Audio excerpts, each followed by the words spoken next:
Hi అండి, అందరికీ నమస్కారం. నా పేరు ధనరాజ్ అని చెప్తేనేమో రామం రాగంలో సముద్రగని గారి కొడుకుగా చేసా అంటారు.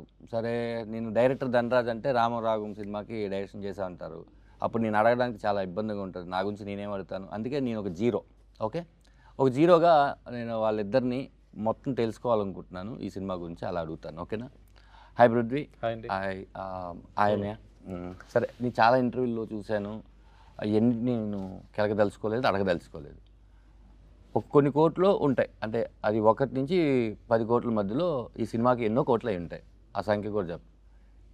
అంటే 1 కోటి పెడితే 2 కోట్లు వచ్చేస్తాయి, 2 పెడితే 4 కోట్లు వచ్చేస్తాయి, 4 పెడితే 8 కోట్లు. ఆ లెక్కతో వచ్చావా, లేకపోతే ఒక సినిమా తీద్దాం, అది నా లెక్క మారిస్తే చూద్దాం అని వచ్చావా? అంటే ఇప్పుడు ఏ బిజినెస్ అయినా సరే వన్ టైం చేస్తే డబ్బులు రావండి. మీరు ఒక ప్రాసెస్లో ఒక 5, 6, 7 ఒక 10 టైమ్స్ చేస్తే అప్పుడు యావరేజ్గా మీ ప్రాఫిట్స్ మనం చూసుకోవాలండి.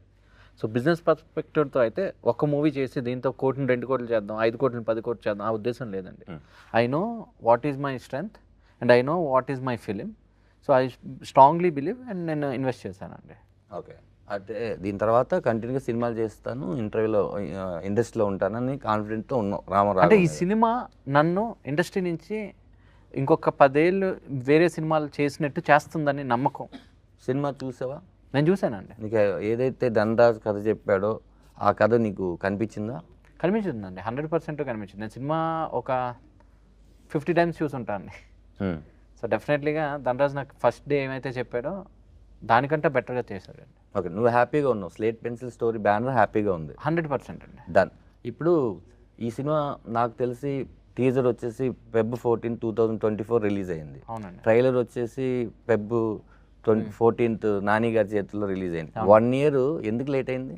1 year మా ధనరాజ్ వల్ల లేట్ అయిందండి. అంటే ఏం చేశారు? అంటే చాలామంది ధనరాజ్ ఫేస్ని యాక్సెప్ట్ చేయలేపారండి. మళ్ళీ చెప్పు.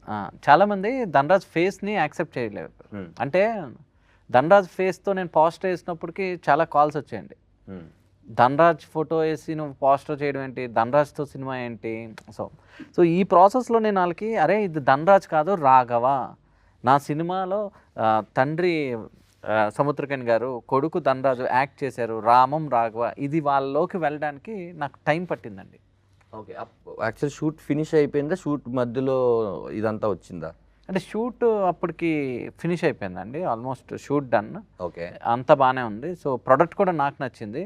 సో వాళ్ళు ఏంటంటే బుక్ మీద ఒక ఫస్ట్ పేజ్ చూసి బుక్ అంతా ఇలాగే ఉంటుందని డిసైడ్ అయినట్టు ధనరాజ్ని చూసినంటే ధనరాజ్ హీరో ఏమో, ధనరాజ్కి సాంగ్స్ ఉంటాయేమో, ధనరాజ్కి హీరోయిన్ ఉండి ఉంటుంది, ధనరాజ్ 100 మందిని కొడతాడు, సో వీడికి ఇంత కమర్షియల్ ఫిలిం ఏంటి, ఇలా ఇలా ఏం పెద్ద హీరో అనుకుంటున్నాడా, తమిళ హీరో అయిపోదాం అనుకుంటున్నాడా, ఇలాంటి క్వశ్చన్స్ అన్నీ వచ్చాయి. బట్ వాళ్ళకి ఎగ్జాక్ట్గా అరే నేను చెప్తుంది ఒక ఎమోషన్, తండ్రి కొడుకుల ఎమోషన్. ఇలాంటి తండ్రి ప్రతి ఇంట్లో ఉంటాడు, ఇలాంటి కొడుకు ఏ ఇంట్లో ఉండకూడదు. సో ఇది వాళ్ళకి చెప్పడానికి, నేను వాళ్ళకి ఎక్స్ప్లెయిన్ చేయడానికి, అలా నేను ఒక రైట్ పర్సన్ ఫైండ్ అవుట్ చేయడానికి టైం పట్టిందండి. ఈ ప్రాసెస్లో మనకి దీప ఆర్ట్స్ సపోర్ట్ చేయడంతో చాలామంది చూసి, ఇప్పుడు మీడియాలోని శివన్న కానీ చాలామంది వాళ్ళు చూసి ఇది మంచి సినిమా మంచి సినిమా మంచి సినిమా అని. నేను డౌన్ అయిన ప్రతిసారి మీకు ఎగ్జాంపుల్ రామం రాగంలో రామం ఎలా రాఘవకి సపోర్ట్ చేశారో నా లైఫ్లో సముద్రకని అన్న అంత సపోర్ట్ చేశారు. నేను డౌన్లో ఉన్న ప్రతిసారి ఆయనకు ఒక మెసేజ్ వదిలేవాడిని. వదిలితే వెంటనే ఒక టైంలో కాల్ చేసి ఇది మంచి సినిమా, నువ్వు చాలా హానెస్ట్గా చేసావు, ఎన్ని మంది వచ్చి ఇది బాగాలేదు, ఇది అవ్వదు, ఇది జరగదు అని ఇలా చెప్పినా వాళ్ళు కాదు, ఆడియన్స్ డిసైడ్ చేయాలి అని చెప్పి ఒకసారి నువ్వు చెక్ చేసుకో ఎన్ని మంది ఏం చెప్పారు అని చెప్పి చూసిన వాళ్ళందరూ సినిమా అద్భుతంగా ఉంది, చాలా బాగుంది అని చెప్పారు. సో చూడలేని వాళ్ళందరూ ధనరాజ్ పోస్టర్ ఏంటి అని చెప్పారు. సో అలాంటి వాళ్ళు కూడా ఒకసారి సినిమా చూపించాక ఎస్ నీ డెసిషన్ కరెక్ట్, ఈ కొడుకుగా, ఈ యూజ్లెస్ సన్గా ఈ క్యారెక్టర్ ధనరాజ్ కరెక్ట్గా చేశాడని చెప్పారు. ఇప్పుడు రేపు ఆడియన్స్ కూడా అదే చెప్తాడని నాకు నమ్మకం. సూపర్. అయితే అన్న, చాలా సినిమాలు చాలామంది మీ మీద నాకు తెలిసి నేను విన్న కంప్లైంట్స్ ఉన్నాయన్న. కంప్లైంట్ ఏంటంటే అన్ని ఫాదర్లు మీరే చేసేస్తున్నారు, వేరే వాళ్ళకి ఛాన్స్ దొరకట్లేదని చాలా పెద్ద కంప్లైంట్ ఉంది. ఇప్పుడు అయితేనా ఈ రామం రాగం సినిమా ఇలా చాలా సినిమాల్లో మీరు చాలా పెద్ద పెద్ద హీరోలకి ఫాదర్గా చేశారు, విలన్గా చేసిన వాళ్ళకే ఫాదర్గా చేసి ఒప్పించారు. రెండు చేయడం అనేది చాలా కష్టమైన విషయం. ముందు సినిమాలో ఏమో విలన్గా చూస్తాను, ఈ సినిమాలో ఫాదర్గా ఎలా యాక్సెప్ట్ చేయాలంటే రెండు చేసేసారు. మీరు డైరెక్టర్ ఫస్ట్ సీరియల్స్ దగ్గర నుంచి చిన్న తెర దగ్గర నుంచి పెద్ద తెర ఇంత చేశారు కదన్నా. ఈ యాక్టింగ్ మీదకి వచ్చేసరికి మీరు తీసుకున్న క్యారెక్టర్ అన్ని చాలా బలమైన క్యారెక్టర్. మీరు ఆ బలమైన క్యారెక్టర్ నేను ఒక యాక్టర్గా ఎలా చేయగలను అని ఎప్పుడు అనుకోలేదన్న? కాదు, ఫస్ట్ నేను నమ్మాలి, నేను నమ్ముతా. అదాదు ఇప్పుడు నువ్వు కొడుక అలా నా స్క్రీన్ మీద కెమెరా రోల్ అవ్వగానే కొడుకుని చూస్తా, నేను కొడుకుగానే చూస్తా. ఆ క్షణం, ఆ సెకండ్, ఆ 5 seconds 10 seconds లేదు 1 minute షార్ట్ ఉంది అంటే నిజంగానే నా అక్కడ ఫాదర్ నా సన్, ఆ నమ్మకం నాకు వస్తుంది. ఆ నమ్మకం లేదు ఎలా అంటే నా ఫిల్మ్ చేయను. ఆ నమ్మకం ఉండేవరకిదా అది. ఎందుకంటే విఐపి రఘువరన్ బీటెక్ చేయగానే మార్నింగ్ వర్కౌట్ లాంచ్ చేసేసి షెట్కి వెళ్తా. తమ్ముడు చూసేసి అన్న నువ్వు నాకు ఫాదర్, నువ్వేనా కట్ బనీని వేసుకొచ్చుకున్నావు, అయ్యో అలా అని చెప్తా.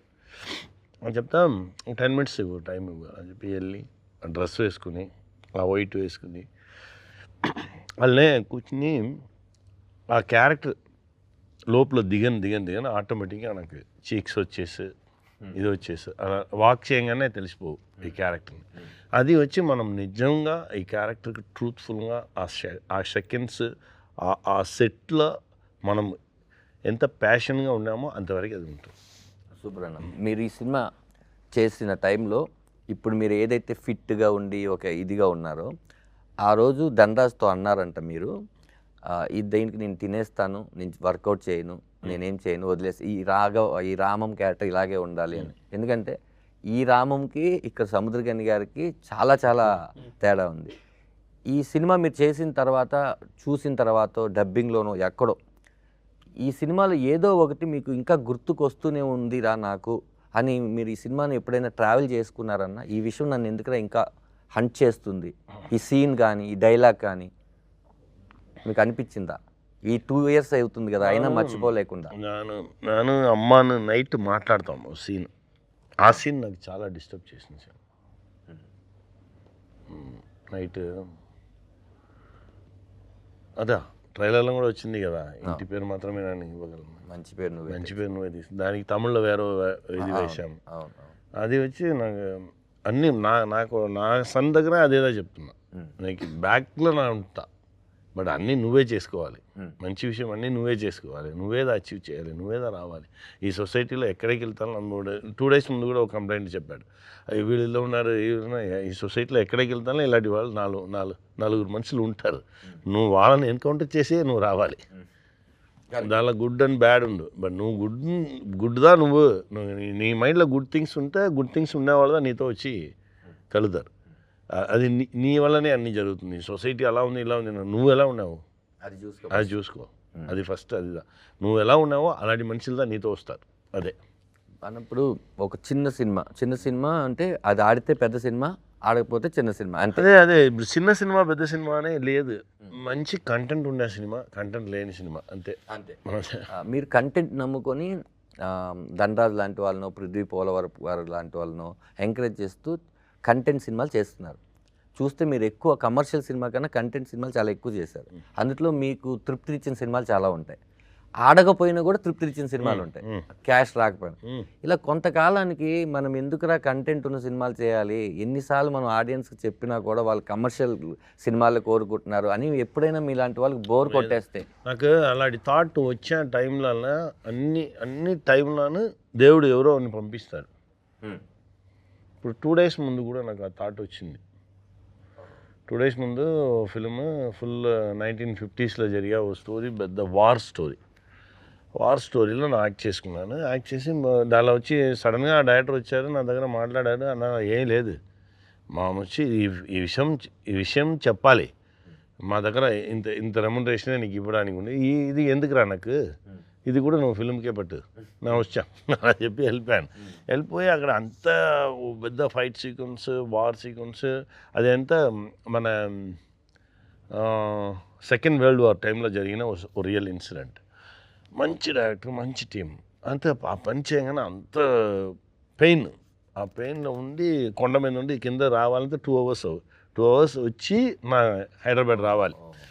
అంత టైర్డ్గా వచ్చి దిగి అప్పుడే ఆలోచించాను, రెమ్యునరేషన్ తీయలేదు, ఇది లేదు, మనవాడు అడిగాడు మళ్ళీ పెట్టుకొని మేకప్ బాగా మ్యాన్ తీరా అని మేకప్ చెప్పాము. మ్యాన్ వచ్చి సార్ ఏం సార్ అడిగాను అంటే నాకు సడన్గా చెప్పాను నాందా తీయలేదు నువ్వు తీసుకో నువ్వు నీ రెమ్యునరేషన్ ఏమో నువ్వు తీసుకో అలా అని చెప్పేసి అక్కడ నుంచి 2 hours ట్రాండ్రమ్ ఎయిర్పోర్ట్ రాగానే ఆలోచించుకునే వచ్చాం ఏం చేస్తున్నాము ఇది కరెక్టా మనం అలా వచ్చి కరెక్ట్గా ఎయిర్పోర్ట్ దిగా లోపల వెళ్తే అప్పా అనే సౌండ్ తిరిగి చూస్తే ఓ 25 years ఓల్డ్ ఓ అమ్మాయి లిటరల్గా కన్నీళ్ళుగా వచ్చింది అప్పా బాగున్నారా మీరు అలా అని చెప్పి మాట్లాడేసి నాకు మీతో ఫోటో కావాలప్పా నాకు నా నాన్న లేదు నాన్న పోలీస్ ఆఫీసర్ చచ్చిపోయాడు మా నాన్న వెళ్ళిన తర్వాత మిమ్మల్ని మా నాన్నలాగా నేను చూస్తున్నాను మీరు చెప్పే మాటలన్నీ నేను వింటున్నాను నాకు చాలా గుడ్ గర్ల్ నా ఇప్పుడు ఈ కంపెనీలో అదానీ కంపెనీలో హెచ్ఆర్గా ఉన్నాను ఇప్పుడు నెక్స్ట్ ఈ కంపెనీకి వెళ్ళిపోయాను నాకు నా ఫోటో తీసింది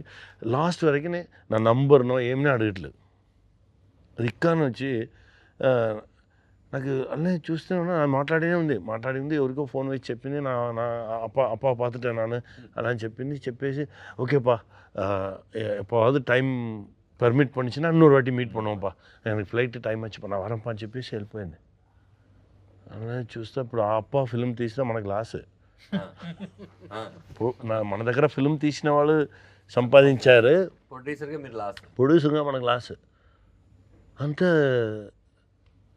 ఇన్ని మాటలు మంచి మాటలు చెప్పేసి మనం చెప్పిన విషయాలన్నీ వినేసి ఎవరునే తెలియదు అమ్మాయి వచ్చి ఇంత దూరం మనతో మాట్లాడి నా దగ్గర చెప్పి నన్ను చూడండి నా మీతో మాట్లాడుకున్నా కానీ నాకు కన్నీళ్ళు వచ్చింది అలా అని చెప్పింది టోటల్గా ఒక 5 minutes నన్ను ఫుల్ ఎమోషన్ చేసేసి అమ్మాయి వెళ్ళిపోయింది అలానే ఒక 10 minutes అలానే కూర్చోండి అలానే ఉండేసి సడన్గా మేకప్ ఏం సార్ అడిగా లేదు మనం కరెక్ట్గా అదే వెళ్తున్నాం మన పాయింట్ నుంచి దిగనొద్దు మనం కరెక్ట్గానే వెళ్తున్నాం నీకు కెన్నే అనింది నీకు కూడా కెన్నే అంటే అందరు ఫాదర్స్ దాంట్లో విమానం ఎయిర్పోర్ట్ లో చూసి చిన్న పాప వచ్చి ఇంత హైట్ ఉంది వచ్చి ఆ లెగ్ని వచ్చి ఇలా పట్టుకొని ఇలా చూస్తూనే నానా అలా అని చెప్పగానే ఏముంది మనం కరెక్ట్గా రూట్లో వెళ్తున్నాము మంచి పిక్చర్స్ చేసుకున్నాము ఈ సొసైటీకి మనం ఏం చెప్పాలనుకున్నామో దాన్ని చెప్పుకున్నాము మనం ఇప్పుడు మన లైఫ్లో కెరియర్లో తీసి చూస్తే 6-7 మూవీస్ ఉంది మన దగ్గర మంచి మూవీ ఆ 6-7 అది ఇంకో 5-6 మూవీస్ మంచి మూవీస్ చేస్తే చాలు అలానే మైండ్ సెట్ వచ్చింది డైరెక్షన్లో మంచి మూవీస్ 3-4 మూవీస్ ఉంది మన దగ్గర అలాంటి మూవీస్ 5-6 మూవీస్ చేయాలి చేసి కరెక్ట్ అయిన విషయాన్ని లాస్ట్ టైంలో మన లాస్ట్ పీరియడ్లో వాళ్ళు తీసి చూస్తే మంచి మూవీ 10 మూవీస్ ఉన్నారు 10 డైరెక్షన్లో 10 మూవీస్ ఉంటే చాలు మీరు ఆ మూవీస్లో రామం రాఘవ్ ఉంటుందని మీరు అనుకుంటున్నారు సూపర్ ఒకప్పుడు మీరే ప్రొడ్యూసర్ ఆగిపోయినా మీకు ఏంటంటే అది మీ అది ఏమంటే అది ఇప్పుడు రామం రాఘవం జరిగే సేమ్ విషయం కూడా దానికి జరిగింది అది చెప్పాలి సడన్గా వన్ డే వచ్చి చెప్పాడు సముద్రం నేను యాక్ట్ చేసుకున్నాను చెప్పాను అంతే ఎవరు తీయలేదు తీయర్రా ఎవరు తీస్తారు లేదా అన్న వచ్చి మీ అన్న వచ్చి పెద్ద హీరోలతో యాక్ట్ చేస్తే మీ అన్న ఓకే మీ అన్న సపరేట్గా ఉన్నాడు మీ అన్నతో ధనరాజుతో మీ అన్నను ఉంటే మా రెస్పెక్ట్ ఇవ్వము అంటే అది ఇవ్వరు బిజినెస్ ఫ్యాక్టర్లు నానే చెప్పాను నువ్వు ఎందుకు అలపై అడిగావు ఇవ్వరు ఇదే నేను చెప్పాను నీ దగ్గర నువ్వు నన్ను బట్టి ఫిల్మ్ చేయరా నువ్వు వచ్చి నీకు అందరూ వచ్చి తీసుకెళ్ళిపోతారు అది జరగదు ఎందుకంటే నీకు మంచి అంగీకారం చెప్తారు అదాదు అంగీకారం మీన్స్ నీకు ఆ ప్లేస్ యాక్సెప్టెన్స్ ఇచ్చి నీకు ఆ ప్లేస్ని ఇవ్వడానికి ఎవరికి మైండ్ రాదు ఎలా ఇస్తారు ఇవ్వరు మా గురుగారు చెప్పారు నిన్ను చూసి అందరు రాళ్ళు ఉడిచినే ఉంటారు ఏ రాళ్ళ చిక్కకూడదు నువ్వు అందరి దగ్గర రాళ్ళు ఉండాలి రాళ్ళు వేసి అవన్నీ చేయిలో నొప్పి రావాలి నొప్పి వస్తేనే వాడిని యాక్సెప్ట్ చేస్తాడు ఆపుతాడు అవునండి నిజంగానే వీడు ఏదో చేస్తున్నాడు 50th డే టుడేనా నిన్న తిరుమాణిగా 50th డే ఇప్పుడు వరకు ఏ యాక్సెప్టెన్స్ లేదు సైలెంట్గా ఉంటారు పోస్టర్ చూస్తే కూడా వాళ్ళు తిరిగిదా అది వేరే ఏదో రాంగ్ పోస్టర్ అలానే మైండ్ సెట్గా ఉంటారు ఎవరు యాక్సెప్ట్ చేయరు ఎవరు యాక్సెప్టెన్స్ ఉండదు బిజినెస్ పీపుల్స్ వాళ్ళకి వచ్చి వాళ్ళకి చూస్తారు first 3 days Friday Saturday Sunday theatre full అవుతుందా సైకిల్ స్టాండ్ ఫుల్ అవుతుందా క్యాంటీన్ ఫుల్ అవుతుందా దీన్ని మాత్రమే థియేటర్ వాళ్ళు చూస్తారు దీని కాకుండా ఎవరో మంచి వాళ్ళు అక్కడక్కడ చూస్తాం ఇప్పుడు మన బేబీ ఆల్బర్ట్ థియేటర్లో ఆ ఫిలిం 50 days చేస్తుంది ఆ థియేటర్ మేనేజర్ అండ్ ఓనర్ వీళ్ళు నాతో లేదు ఇలాంటి ఫిలిం ఉండాలి మా థియేటర్లో ఈ ఫిలిం వచ్చి 50 days నా కంటిన్యూస్గా నా వచ్చి రన్ చేస్తాను అలాంటి మనుషులు అక్కడక్కడ దూరంగా ఉన్నారు ప్రొడ్యూసర్లు దూరంగా ఉన్నారు వీళ్ళందరూ ఇంకా కొంచెం నంబర్స్లో ఆడైతే సూపర్గా ఉండే. ఇప్పుడు స్మాల్ మూవీస్ ఎక్కడ రెస్పెక్ట్ ఉంది? ఈ ఫిల్మ్ చేయగానే మనకున్న హ్యాపీనెస్ ఈ ఫిల్మ్ రిలీజ్ టైంలో లేదు. అన్ని పెయిన్, ఎక్కడికి వెళ్తాను పెయిన్. నువ్వు పెద్ద హీరోనా అలా నిన్ను అడగడం, వాడు పెద్ద హీరో వాడు నువ్వు ఎందుకు ఫిల్మ్ చేసావు నువ్వు అడగడం. అరే మంచి ఫిల్మ్ చేయాలని ప్రయత్నం చేసినది తప్ప ఆ మైండ్ సెట్కి వచ్చేసి బట్ పర్లేదు, అది వాళ్ళ ప్రాణం ఉంది, జనాలు చూసుకుంటారు అంతే. ఇంకోటి లాస్ట్ మిమ్మల్ని క్వశ్చన్ తనలో క్వశ్చన్ అడిగేది ఏంటంటే, మీరు ఇందాక అప్పాకి చెప్పింది ఏంటంటే అప్పాకి అదే చెప్పలేదు నా చెప్పాలి. అప్పా చేసిన ఉన్నాయి, అప్పా ఫిల్మ్ డైరెక్షన్ చేసేసాను, చేసేసి మనమే ప్రొడ్యూసర్, అక్కడక్కడ వచ్చి డబ్బులు తీసి అన్నీ చేసేసి ఇప్పుడు మన ఇండస్ట్రీలో హిట్ ఇచ్చకుండా మన బ్రదర్స్ ఉన్నారు చూడండి, ఇలా 6-7 డైరెక్టర్స్, ఆ బ్రదర్స్ అన్ని టాప్ డైరెక్టర్స్ అన్నీ పిలిచి చూపించాను. అందరూ ఫిల్మ్ చూశారు. ఈ ఫిల్మ్ ఆడదు, వేస్ట్, నువ్వెందుకు ఇది చేసావు, ఎవరో అడిగితే ఇచ్చేయి అని చెప్పేసి వెళ్ళిపోయారు. అరే ఏరా మంచి మూవీ లేదా అదే అలానే అన్నా ఏదో ఏమన్నా నువ్వు అలా చెప్పేసి వెళ్ళిపోయారు. అప్పుడు వచ్చి ఓ డిస్ట్రిబ్యూటర్ అడిగారు, సార్ నా రిలీజ్ చేయను, ఏదో ఒకటి ఇవ్వు, రిలీజ్ చేసుకో, పట్టుకో, నా తీసిన అప్పుని ఇవ్వాలని చెప్పి తీసేశాను. Picture release hit. First day second day వీళ్ళని తిరిగి పిలిచాను, ఒరే హిట్ అని చెప్పారు, మీరు అందరూ ఎక్కువసారి వచ్చి పబ్లిక్తో చూడండి అంతా చూసేసి అలా సారీ నా జడ్జిమెంట్. నువ్వే జడ్జిమెంట్, జనాలదా జడ్జ్. అందుకే చెప్తా అందరి దగ్గర, మీరు ఎవరికి వేసి చూపించకండి, జనాలకు చూపించండి, జనాలదా మంచి జడ్జి. ఎంత వాళ్ళకిదా ఇది ఏమి ఉండదు, ప్యూర్గా ఉంటారు. కాల్కులేషన్స్ ఇది ఏం చేసింది, అది ఏం చేసింది అలా చెప్పిన వాళ్ళు ఇది వరకు కాల్కులేషన్ చేసుకున్నారు చూడు, ఏదీనే సక్సెస్ అవ్వలేదు. నా 35 ఇయర్స్గా ఉన్నాను, 50 ఇయర్స్గా ఉన్నాను చెప్తారు. 50 ఇయర్స్గానే వాళ్ళు ఉంటారు. వాళ్ళు కాల్కులేషన్, వాళ్ళు వేసిన కాల్కులేషన్ ఏదీనే కరెక్ట్గా ఉండదు. జనాలదా కరెక్ట్ అయిన జడ్జ్, వాళ్ళదా గాడ్, వాళ్ళు డిసైడ్ చేస్తారు ఏదైనా అది. ఇప్పుడు డెఫినెట్గా ఆ గాడ్స్ని నమ్మి మనం వస్తున్నాము, చూద్దాం. అంటే మనమే కాదన్నా చాలా మంది అలా నమ్ముకొని సక్సెస్ అయిన వాళ్ళే డెఫినెట్గా ఉన్నారు. వాళ్ళు ఆడియన్స్ కూడా మంచి సినిమా వస్తే ఇది మేము చూడమని ఎప్పుడు చెప్పలేదు కాబట్టి ఈ సినిమాకి ఆడియన్సే గాడ్. లాస్ట్గా రామం రాగం సముద్రకన్య అన్న ఎక్స్పీరియన్సెస్ మనకి అదే ఈ సినిమాకి ఎంతో ఉపయోగపడింది. అలాగే నీ పెయిన్ కూడా ధనరాజుకి తెలుసు, ఆడియన్కి తెలుసు, సముద్రకన్యకి తెలుసు. February 21కి నీ డబ్బులతో పాటు ఇంకా బోల్డ్ అని డబ్బులు, పేరు, మర్యాద, రెస్పెక్ట్ అన్నీ వచ్చి ఇంకా చాలామందిని నువ్వు ఎంకరేజ్ చేస్తూ నువ్వు కూడా త్వరలో డైరెక్షన్ చేయాలి అని మనస్ఫూర్తిగా కోరుకుంటున్నాను. Thank you so much. 21వ తారీఖు నేను, మీరు అందరం రామరాగం థియేటర్లో కలుద్దాం. Thank you.